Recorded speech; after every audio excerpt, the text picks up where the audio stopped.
Assalamualaikum warahmatullahi wabarakatuh. Bismillahirrahmanirrahim. Alhamdulillahilladzi an'ama 'alaina bi ni'matil iman wal islam. Wassalatu wassalamu ala asyrafil anam Sayyidina wa habibina wa maulana Muhammadin wa ala alihi wa sahbihi ajma'in. Hasbunallahu wa ni'mal wakil, ni'mal maula wa ni'mal nasir, wa la hawla wa la quwwata illa billahil aliyyil azim. Allahumma anfa'na bima 'allamtana wa 'allimna ma yanfa'una birahmatika ya arhamar rahimin, amin ya rabbal alamin. Al-Mukarramun, seluruh pengurus DKM Masjid Jami Al-Barkah, Ketua DKM Ustaz Abdul Musin, Ustaz Kamaluddin, Ustaz Abdul Somad, Ustaz Jufri, dan seluruh para sesepuh, seluruh para jamaah yang hadir pada kesempatan malam hari ini. Yang paling jauh jamaah kita dari Ratu Jaya, dari Mampang, alhamdulillah. Semoga kita semua senantiasa Allah sehatkan lahir batin kita, Allah tambah-tambah keberkahan hidup kita, Allah istiqomahkan kita di dalam kebaikan, dan kelak diwafatkan dalam keadaan husnul khotimah, amin ya rabbal alamin. Bapak Ibu jamaah yang dirahmati Allah, sebelum kita melanjutkan kajian kitab Bulughul Maram, kemarin ada pembahasan, ada pertanyaan. Sebenarnya sudah pernah saya bahas, tapi ada pertanyaan lagi.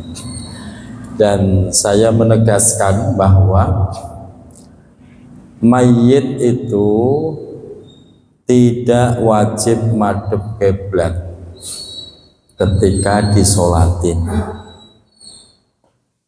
Ya, mayat itu tidak wajib madhep kiblat ketika disolatin. Yang wajib madhep kiblat adalah yang sholat, yang nyolatin. Dan mayat wajib madhep kiblat itu hanya saat dimasukkan ke liang lahat, itu baru wajib madhep kiblat. Nah, sementara memang di masyarakat itu Pak, baru mati aja, baru mati itu udah buru-buru dimadepin kiblat. Betul? Di sini begitu nggak? Kalau di sono begitu Pak. Sehingga ini merepotkan sekali bagi orang yang rumahnya sempit dan mungkin posisinya nggak bisa dimadepin kiblat. Sebab kalau madepin kiblat kan harus muter, kepala mayat harus dibelor di utara. Makanya tidak wajib. Bahkan seandainya sedang disolatin pun ya nggak wajib. Jadi umpamanya mayat kok kepalanya di selatan, boleh nggak Pak? Boleh, nggak masalah Pak. Mau di belor, mau di selatan, mau di timur sekalipun, itu tetap sah. Yang penting yang nyolatin. Nah, kecuali kalau sudah masuk liang lahat, nah di situ baru wajib madhep kiblat. Madhep kiblat, makanya mayat itu naruhnya miring Pak. Di sini miring apa telentang? Miring. Miring, kepalanya di tanah. Lalu dibuka. Dibuka, yang dibuka itu biasanya wajahnya apa pipinya? Nah, yang biasa buka siapa sini? Pak Karim ya? Pak Karim biasa buka? Dengan keluarga ya. Keluarga ya? Nah ini saya ajarin Pak. Yang wajib dibuka, yang wajib ya, itu sebenarnya bukan wajah, tapi pipi Pak. Pipi kanan ini wajib dibuka, ditempelkan ke tanah. Jadi kalau mau buka, kan kain kafan kan belahan di sini Pak ya. Ketika Bapak lepas itu talinya kan belahan di sini. Bapak kalau buka sekalian sampai ke pipi kanan, tempelin, miring madhep kiblat. Bukan kok dibuka segini doang sementara pipinya masih tertutup kain kafan. Biasanya begitu kan? Nah, mulai sekarang dibuka. Karena dalam ajaran di fikih manapun, kitab apapun, itu ada kewajiban, yaitu ayyadha'a khaddahu, agar meletakkan pipi al-yumna yang kanan di kanan. Jadi dibuka. Jadi kalau buka kan biasanya cuma gini doang nih. Nah, buka terus ini pipi kanan buka biar nempel. Nah, gitu. Kalau nggak bisa nempel, Bapak bikin gelugu tanah yang dikepel-kepel buat bantalan. Nah, buat bantalan. Biasanya begitu kan? Nah, tujuannya itu tadi, biar posisinya miring, tidak bergeser, dikasih bantalan. Termasuk pipinya kalau susah nempel ke tanah, kasih bantalan, ya, kepel-kepel tempel di sini. Begitu seharusnya, Pak. Begitu seharusnya. Jadi bukan wajah hidungnya doang loh, di pipi kanan yang wajib ya. Itu. Nah, kemarin juga muncul pertanyaan. Ini dari jamaah Bulak Pinang. Apakah dibenarkan? Karena di sana ada sebuah adat. Ketika mayat itu gadis, di sana itu kalau mayatnya gadis, perawan, itu ditungguin Pak kuburannya. Di sini begitu enggak? Enggak. Di sana tuh masih. Ya, pertanyaannya itu memang ajaran apa mistis, apa mitos? Itu pertanyaannya. Saya tegaskan itu bukan ajaran. Bukan ajaran fikih, nggak ada ajaran fikih begitu. Itu adalah bagian dari mistis dan mitos. Disebut mistis karena memang ada sebagian orang itu berkeyakinan, kenapa kok dijagain? Takut digali orang. Sebab kalau ada orang bisa mendapatkan gelu itu bantalan mayat perawan gadis, itu akan cepat kaya raya. Itu mistisnya Pak, mitosnya begitu. Bapak nggak usah percaya, takutnya pada gali kuburan semua. Itu mistisnya. Itu. Dan saya paham dunia begitu Pak. Jangan itu bahaya itu. Jadi kalau pengen kaya lewat jalur yang bener aja lah. Sholat duha 8 rakaat, sedekah tiap pagi, tahajud tiap malam. Itu jalur yang begitu aja, yang bener-bener gitu. Itu nggak usah. Di Jawa juga ada Pak. Kalau di Jawa itu yaitu orang yang meninggalnya Jumat Wage. Itu dijagain kuburannya. Kenapa? Karena masih ada orang-orang yang punya paham, orang yang mati Jumat Wage, gelunya atau tali pocongnya itu bisa untuk keampuhan, kanuragan, sehingga dia menjadi jawara tanpa tanding. Itu ada pemahaman mitos mistis semacam itu, sehingga dijagain dulu. Nggak tahu kalau sekarang ya. Nah, hal-hal seperti itu nggak usah. Kalau pengen kaya, ya itu tadi tempuh cara-cara diajarkan Rasulullah.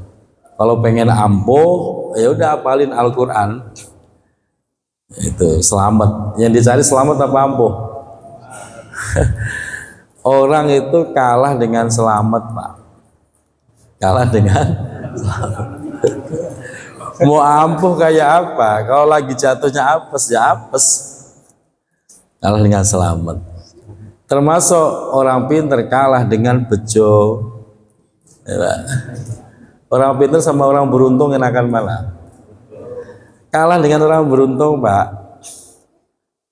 Kalah dengan beruntung. Orang pintar itu kalah dengan orang beruntung. Orang kalau beruntung walaupun nggak pinter ya beruntung, Pak. Nah, pinter belum tentu beruntung gitu.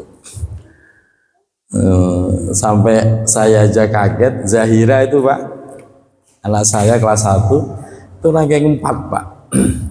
Ranking 4 tuh saya kaget.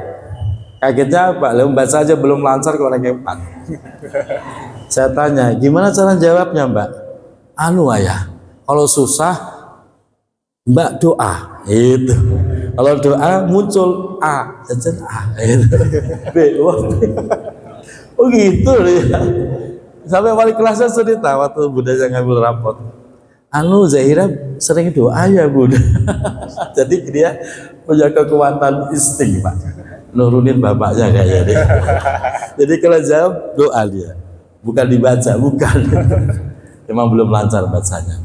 Saya bilang orang pinter kalah dengan beruntung. Berarti Zahira orang beruntung. Tuh, itu tambahan wawasan tentang masalah mayit jenazah. Baik jamaah dirahmati Allah, kita lanjutkan hadis malam ini di kitab saya 691. Nah, di situ beda satu nomor ya biasanya. Bismillahirrahmanirrahim. Wa an Anas ibni Malik radhiyallahu anhu. Wa an Anas. Hadis datangnya dari sahabat Anas bin Malik. Sahabat Anas bin Malik radhiyallahu anhu, semoga Allah selalu meridhoinya. Anas bin Malik ini adalah pembantu Rasulullah, selalu yang nyiapin segala macam kebutuhan Rasulullah itu Anas bin Malik. Kalau bahasa santri orang dalam, bagian dalam, aspri kalau bahasa sekarang Pak. Apa aspri? Itu Anas bin Malik. Makanya beliau termasuk sahabat yang banyak meriwayatkan hadis. Qala, beliau meriwayatkan, qala as-si'ru fil Madinah. Gola telah mengalami peningkatan harga, kelonjakan harga, atau telah menjadi mahal. As-si'ru yaitu barang-barang yang dimaksud itu bahan-bahan pokok Pak. Fil Madinati, di kota Madinah, ala ahdi Rasulillah, di masa kehidupan Rasulullah Shallallahu Alaihi Wasallam. Artinya Rasulullah masih hidup. Faqala an-nas, faqala maka bertanya atau memohon an-nasu orang-orang, berarti sahabat-sahabat Rasulullah. Begini, ya Rasulullah, wahai Rasulullah, gola as-si'ru, gola menjadi mahal, as-si'ru yaitu barang-barang. Fasa'ir lana, fasa'ir maka tentukanlah harga yang standar atau lebih murah, lana bagi kami. Faqala, kemudian Rasulullah menjawab, faqala maka menjawab, yaitu Rasulullah Shallallahu Alaihi Wasallam. Jawaban Rasulullah, Innallaha huwal musa'ir. Innallaha, sesungguhnya Allah, huwa adalah zat al-musa'ir, yang menurunkan harga, yang mengatur harga. Al-qabidu, Allah lah zat yang menahan, menggenggam. Al-basitu, yang melepas, membuat harga lebih murah. Ar-razzaku, dan zat yang memberi rezeki. Ungkapan ini maksudnya bagaimana? Nanti kita terangkan Pak. Wa ini, dan sesungguhnya aku Rasulullah, la arju, sangat berharap, an alqiyallaha, ketika aku berjumpa dengan Allah Subhanahu wa taala besok di hari akhirat. Walaysa ahadun, tidak ada satupun, minkum dari kalian, yatlubuni, yang menuntut aku, bimazlamatin, karena kezaliman, fidamin, baik darah seseorang, walamalin, dan tidak pula urusan harta seseorang. Jadi kenapa jawaban Rasulullah kok begitu? Ini sebagai ultimatum.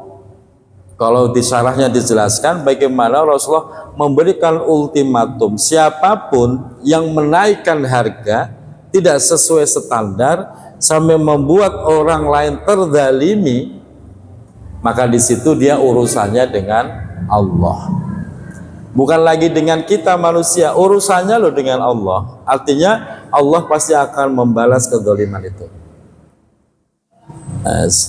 Itu jawaban Rasulullah. Nah, disinilah perhatian buat kita. Jangan dipikir karena itu urusan duniawi, terus seakan-akan tidak ada urusan dengan Allah. Tidak. Tetap ada urusan dengan Allah.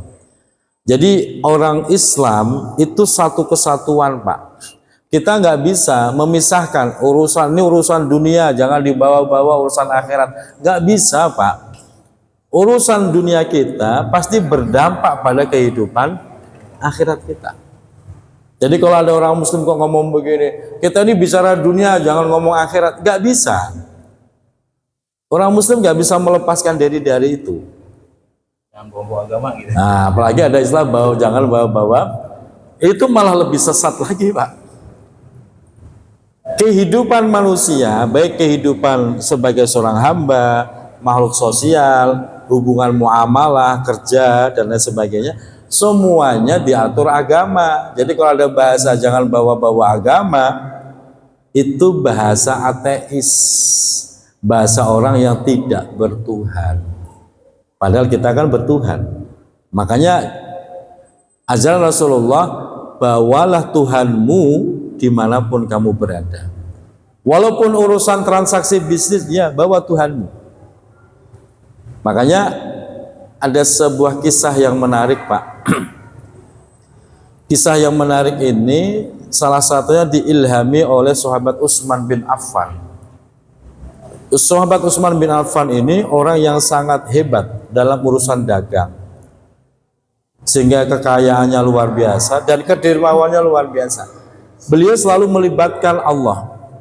Umpamanya ada saham 100%, buat dirinya berapa persen, buat pekerjanya berapa persen, nanti buat Allah berapa persen, itu dialokasikan.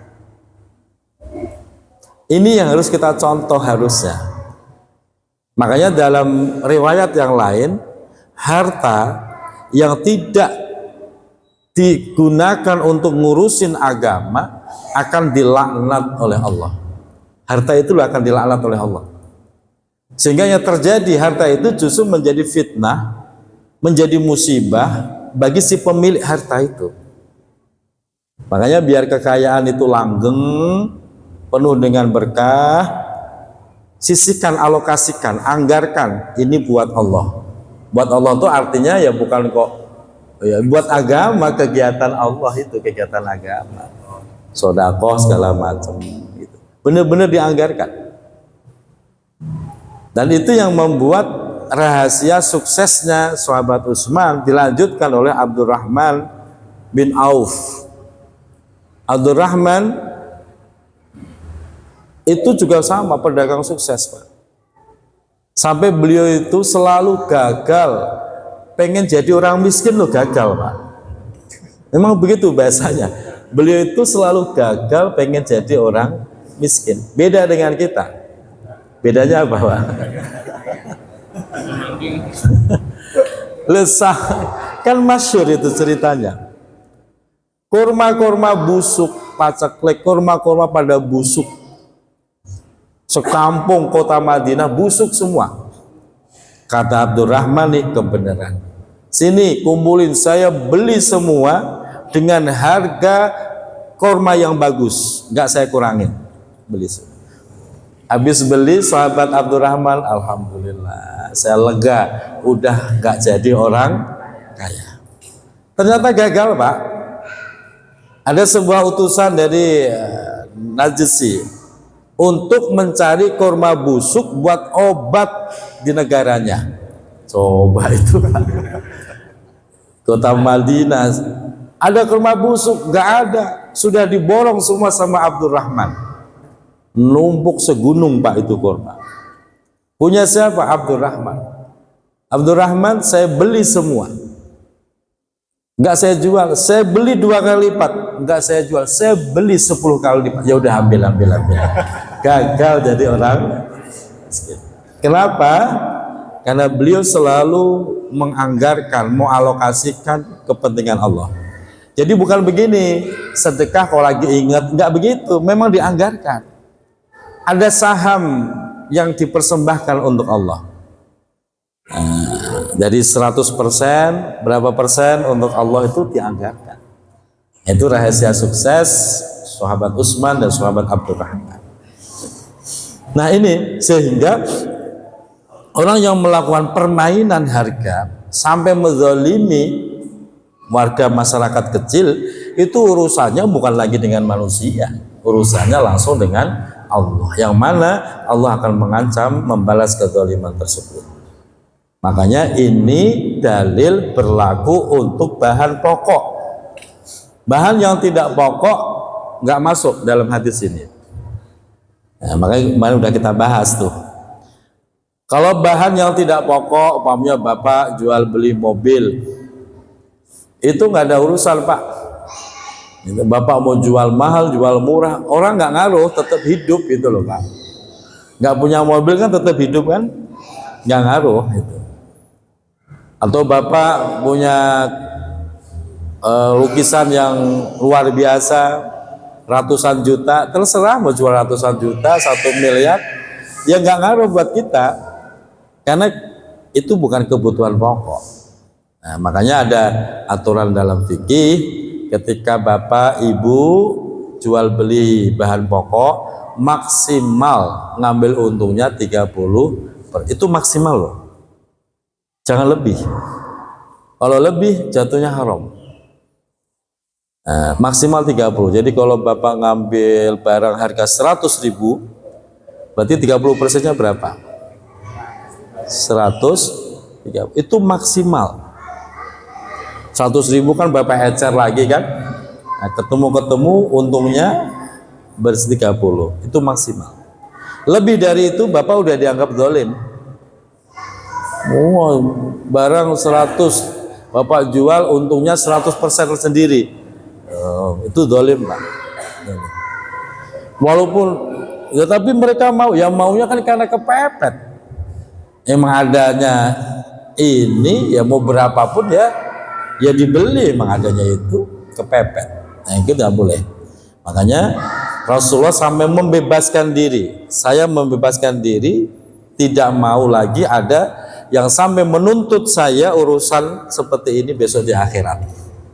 Jadi urusannya langsung dengan Allah. Makanya para pedagang hati-hati, jangan karena serakah, rakus, pengen cepat kaya, terus akhirnya main harga seenaknya sendiri, jangan. Karena urusannya langsung dengan Allah.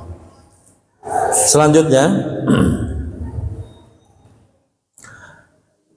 Wa'an Muammar ibni Abdillah, dari sahabat Muammar ibni Abdillah, anak lakinya Abdullah radhiyallahu anhu, semoga Allah selalu meridhoinya. Beliau meriwayatkan an Rasulillah, langsung dari Rasulullah Shallallahu Alaihi Wasallam. Beliau qala, Rasulullah bersabda begini, la yahtakiru, la yahtakiru, tidak ada yang menimbun. Kalau dalam syarahnya begini, yahtakiru itu adalah syira'ut ta'am wa aqwatin nas litijarah wa habisahu liyatarabbasu bihi al-ghula'a. Dia sengaja membeli makanan atau bahan-bahan pokok manusia untuk dijual, tapi wahabasahu, dia tahan dulu tuh barang, dia tahan dulu tuh barang, liyatarabbasu bihi al-ghula'a, sehingga dia bisa menaikkan harga yang lebih tinggi saat barang itu sudah mulai langka. Nah, ini permainan tengkulak tuh biasanya tuh. Nah, itu Rasulullah menyatakan la yahtakiru, tidak melakukan penimbunan illa khotiun, kecuali orang itu pasti salah, pasti dosa. Makanya nggak boleh Pak, nimbun makanan tuh nggak boleh. Bukan ini barang-barang saya beli duit saya. Ya nggak begitu konsepnya. Maka saya bilang orang muslim tidak bisa melepaskan diri dari hukum agama. Kalau pengen melepaskan dari hukum agama, nggak usah bawa-bawa agama. Ya berarti Bapak silahkan jadi ateis, orang yang tidak bertuhan. Karena semua diatur oleh Tuhan, oleh agama. Bahkan urusan nimbun saja itu dilarang, dianggap dosa. Walaupun Bapak beli barang dengan duit sendiri, Bapak simpen di gudang sendiri, mau ditahan, mau dijual kan terserah Bapak.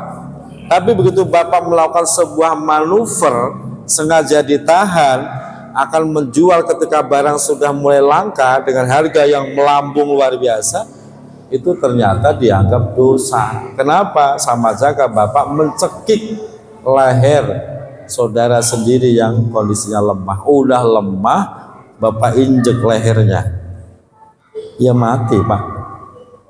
Makanya ini kaitannya dengan agama. Maka sekali lagi, kita ini orang beragama, tidak boleh, tidak bisa meninggalkan urusan agama, tuh nggak bisa. Maka saya pernah debat juga sama orang tuh begini Pak. Kalangan sebelah nih, kelompok sebelah yang wajib ditaati itu adalah aturan Allah. Kalau aturan manusia tidak wajib ditaati, begitu. Sehingga dia tuh biasa terobos lampu merah tuh biasa. Karena lampu merah itu aturan yang bikin manusia. Bapak setuju nggak dengan pendapat dia itu Pak? Itu pendapat yang sangat salah. Ketika peraturan itu yang bikin manusia, tapi ada kemaslahatan umat, kemaslahatan manusia, itu bagian dari agama. Jadi menjaga kemaslahatan umat itu bagian dari agama. Jadi ketika lampu merah, kita wajib berhenti. Bukan anjuran, tapi wajib. Ketika kita terobos, hukumnya dosa. Bukan kok urusan dengan polisi saja, bukan, itu udah urusannya dengan Allah, karena berisiko. Ya, makanya mulai sekarang tobat, jangan suka terobos lampu merah. Suka terobos ya? Ya sabar sebentar. Itu kaitannya. Nah termasuk dianggap menimbun, terserah mau, ya penting bahan pokok Pak ya, bahan pokoknya paling. Nah bahan pokok itu biasanya kita nyebutnya apa? Bahan pokok itu sembako ya. Apa saja sembako tuh Pak? Beras, gula, bensin ada nggak di situ bensin Pak? Bensin termasuk pokok nggak?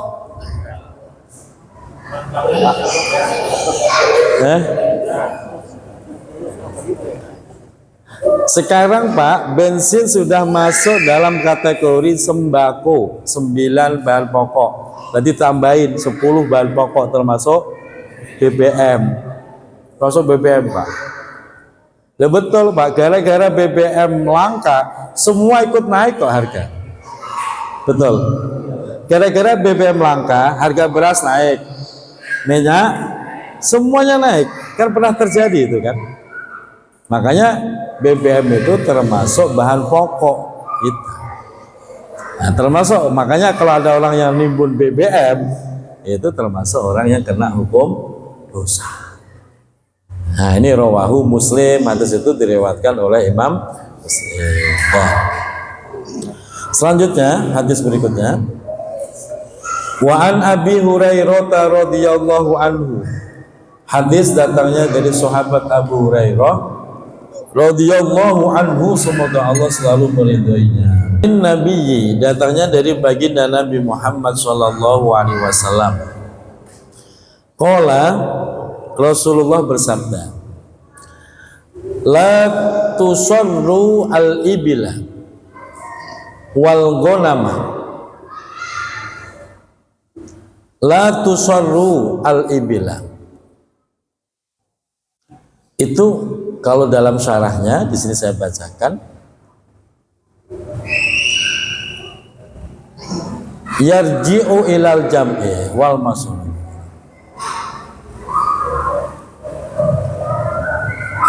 Allati turbitu akhlafaha liyajtami'a libananiha litadlis alal mustari.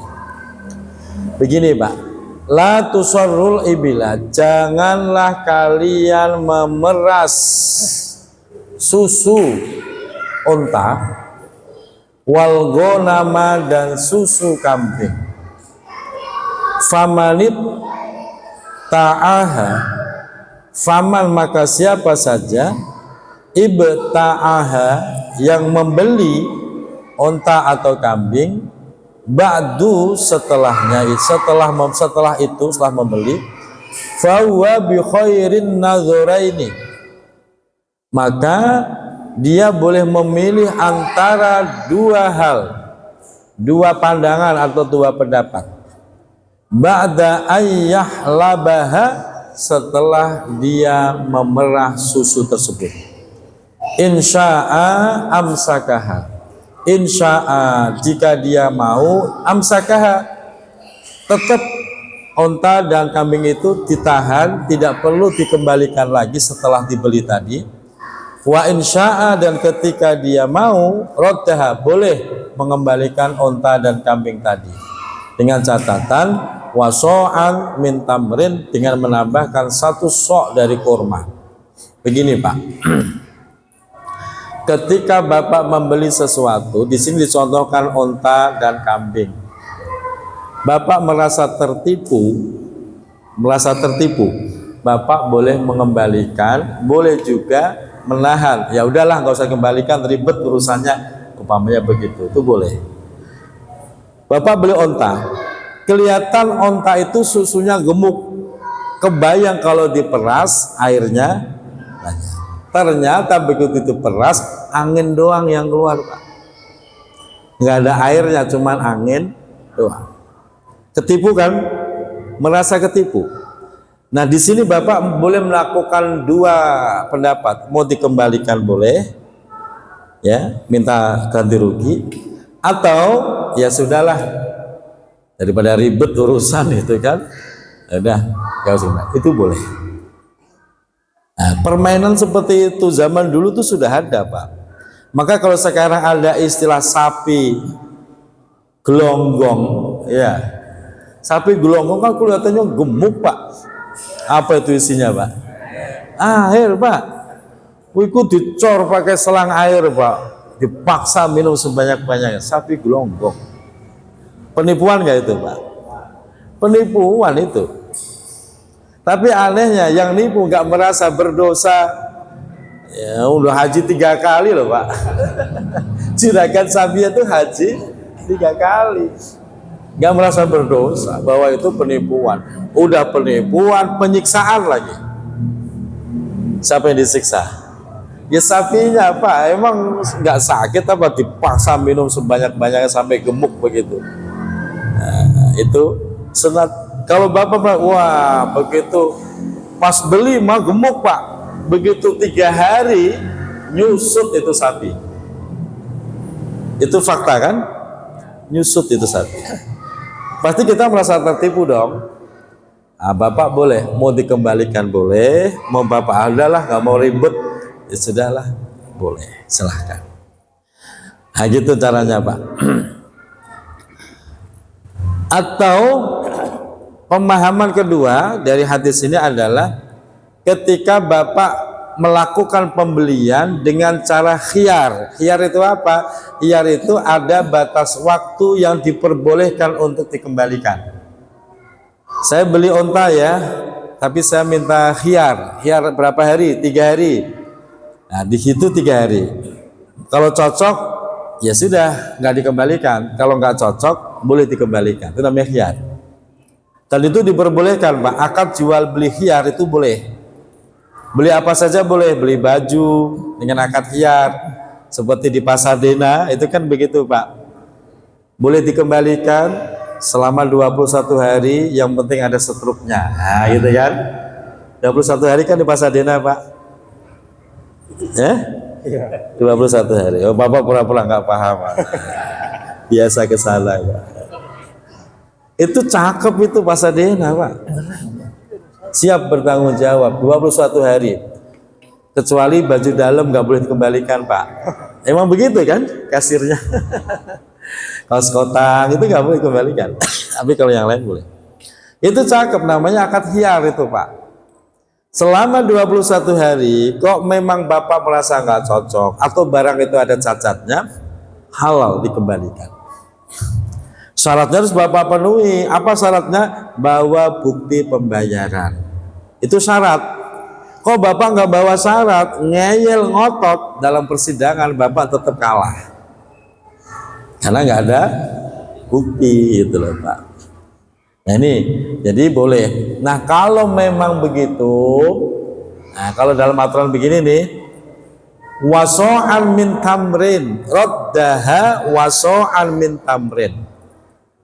Dalam akad khiyar nih Pak, kan beda. Kalau tadi kan pemahaman ketika Bapak merasa tertipu, boleh dikembalikan. Ini dalam akad khiyar, ternyata nggak cocok, mungkin ukurannya kurang besar, nomornya kurang pas di badan gitu kan, dituker. Itu kalau ngikutin fikih Pak, Bapak nuker itu jangan tangan kosong. Di sini waso'an min tamrin, bawa satu sok itu kira-kira satu cakupan tangan. Min tamrin dari buah kurma. Sebagai bentuk apa? Bentuk ucapan terima kasih, boleh ditukar tuh barang. Kita kan enggak kan? Enggak pakai bawa begitu kan? Udah enak itu. Kalau dalam aturan fikih, Bapak bawa itu. Ini barangnya nggak cocok nih, kurang gede nomornya, boleh tuker nggak? Boleh. Boleh. Ini satu sok nomor. Untuk apa? Hadiah, terima kasih karena barangnya bisa ditukar. Nah, gitu Pak. Selama ini kan kita nggak, udah sok galak, ngeyel, nggak pakai bawa gitu kan? Itu. Nah ini aturan-aturan yang sudah diajarkan. Makanya dalam keterangan yang lain tuh Pak, kita muttafaqun alaih, hadis ini disepakati oleh seluruh ulama hadis. Wali muslimin, nah, menurut redaksi Imam Muslim, hadis Muslim itu ada tambahan fahuwa bil khiyari salasata ayyam. Nah, di sini fahuwa, maka dia itu berarti ya orang yang bertransaksi tadi bil khiyari, melakukan akad khiyar. Berapa? Salasata ayyam, selama 3 hari. Boleh, mau 3 hari boleh, seminggu boleh, 21 hari boleh. Ya, siapa yang berhak menentukan? Bisa dua belah pihak sepakat. Nah, pembeli dan penjual sepakat. Jadi dikasih waktu berapa hari nih untuk memastikan? Sepakat 3 hari deh, ya udah deal 3 hari ya. Gitu. Boleh. Atau ditentukan oleh pihak penjual. Seperti Pasadena, saya contohkan, itu menentukan berapa hari, 21 hari bisa retur, tambah apa, mengembalikan barang. Pembeli boleh nggak menentukan? Nggak boleh. Yang punya otoritas itu adalah penjual atau disepakati kedua belah pihak. Bukan pembeli, otoritas penuh bukan di pembeli, di penjual. Pembeli, pokoknya saya minta waktu, ya nggak bisa begitu, karena otoritas memberikan khiyar itu si penjual barang atau disepakati antara penjual dan pembeli. Nah, ini harus dipahami Pak. Maka ketika kita posisinya sebagai pembeli, jangan ngotot khiyar-khiyar itu nggak bisa. Itu termasuk kemarin pembahasan tentang masalah hewan kurban tuh Pak. Kan biasanya Bapak beli hewan kurban, tapi kan nggak langsung Bapak bawa kan, ditinggal di situ kan. Biasanya ada biaya tambahannya nggak Pak? Nggak ada kan? Harusnya ada Pak. harusnya ada, dan si penjual boleh minta upah. Nih kambing udah akad nih, berapa harga kambing? Udah deal 3 juta. Diambilnya berapa? Entar nih H-1, berarti tinggal sini 5 hari. Itu penjual boleh minta harga perawatan selama 5 hari, dan itu halal. Dan kita pembeli harusnya ya tahu diri, Pak. Tahu diri, nitip 5 hari kan butuh makannya segala macamnya kan. Itu harusnya kita pikirin juga. Nah, yang lebih parah kan pembeli yang pelit. Ketemu pembeli pelit, udah nggak ngasih upah selama 5 hari itu, udah gitu udah deal 3 juta pakai ngomong diskon dong, nggak boleh, Pak. Kalau udah deal 3 juta nggak boleh ngomong diskon. Kalau ngomong diskon sebelum deal, paham, Bu?